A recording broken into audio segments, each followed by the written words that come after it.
My kids have a sense of justice. When we tell them to go downstairs and clean up the basement that they tore apart, all 5 of them tore apart, and there's toys everywhere, and there's garbage everywhere, and there's fruit snack wrappers everywhere, and there's like those. My wife found one of our kids' cups the other day, one of the Twisty cups. She brought it up, and she took off the top, and it had hair on it, white hair. She's like, I'm just going to throw this one out. That was from the basement. We tell our kids, go down there, clean it up.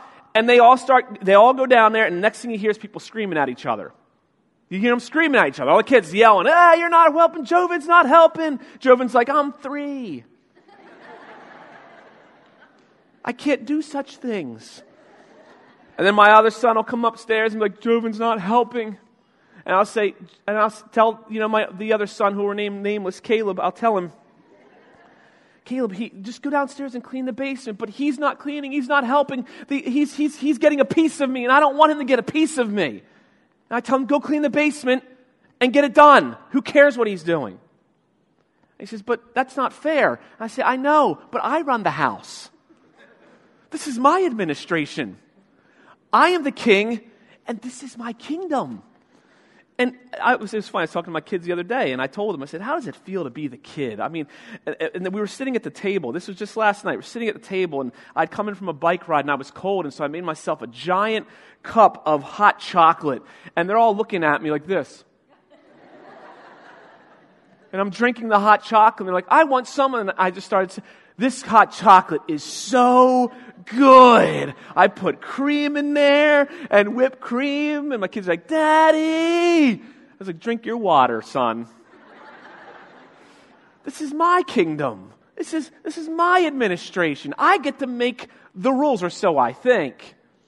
But when our kids are wrong, when we're wrong, we want justice.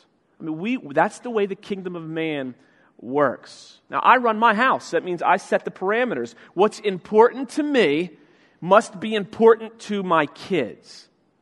My wife and I are the administration. Now, in the last hours of Jesus Christ, He teaches us about a new kingdom. He teaches us about a new administration, a new priority. That's what a kingdom is. A kingdom is an administration.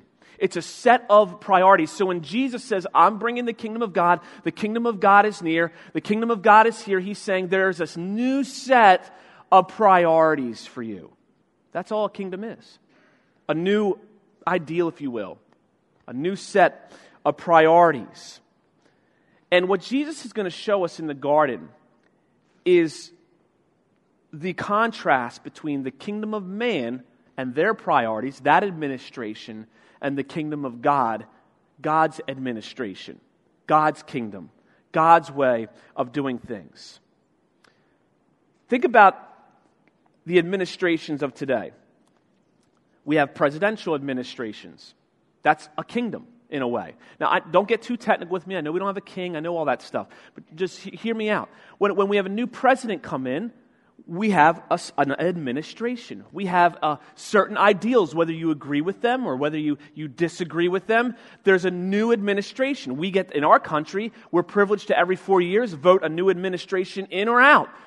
But there's always a new administration with a new set of ideals. When you have a new boss can come in and he can bring in a whole new administration.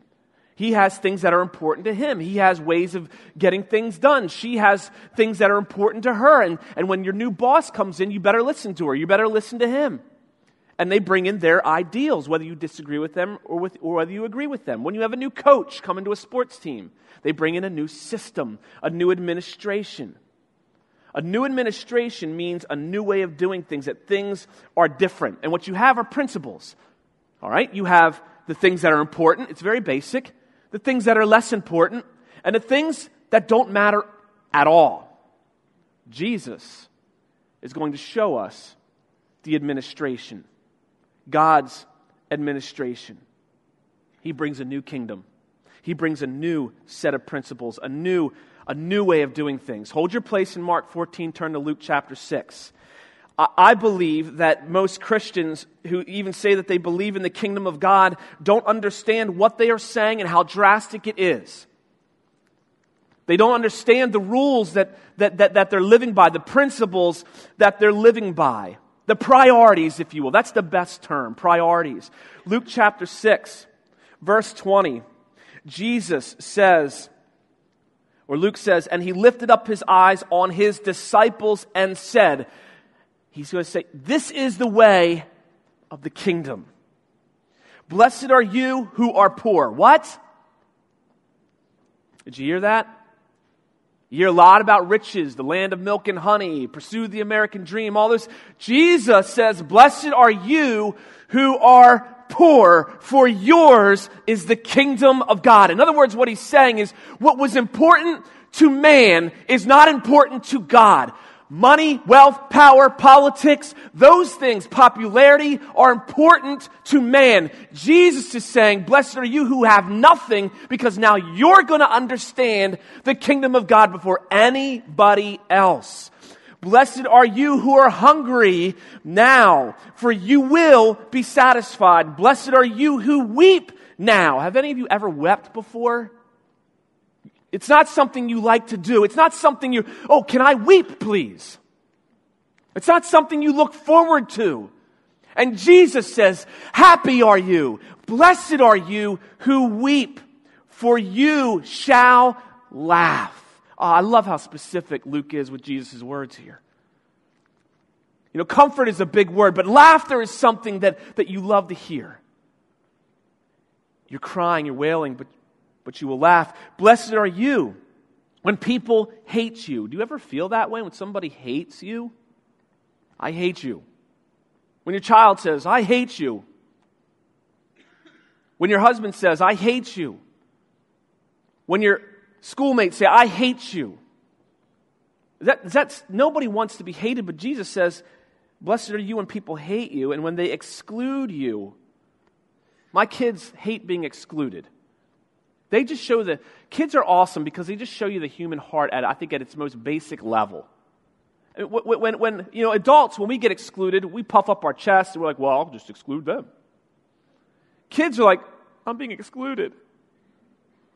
And your heart breaks them. When your child comes home and says, nobody at school wants to play with me. Your heart, well, first of all, you want to go beat somebody up. But you're also sad for your child. And your heart's broken for your child. You're being excluded. Jesus he's talking to the very basic nature of humanity. When they exclude you, when they revile you and spurn your name as evil on account of the Son of Man, rejoice in that day, leap for joy, for behold, your reward is great in heaven, for so their fathers did to the prophets. And then Jesus goes on. He talks about loving your enemies and all this stuff that we as Christians don't like to really embrace all that much. We determine how bad our enemies can be before we can love them. Jesus brings a new administration in the garden. There are two opposing kingdoms in this garden. We have the world's kingdom, man's kingdom. We have God's kingdom.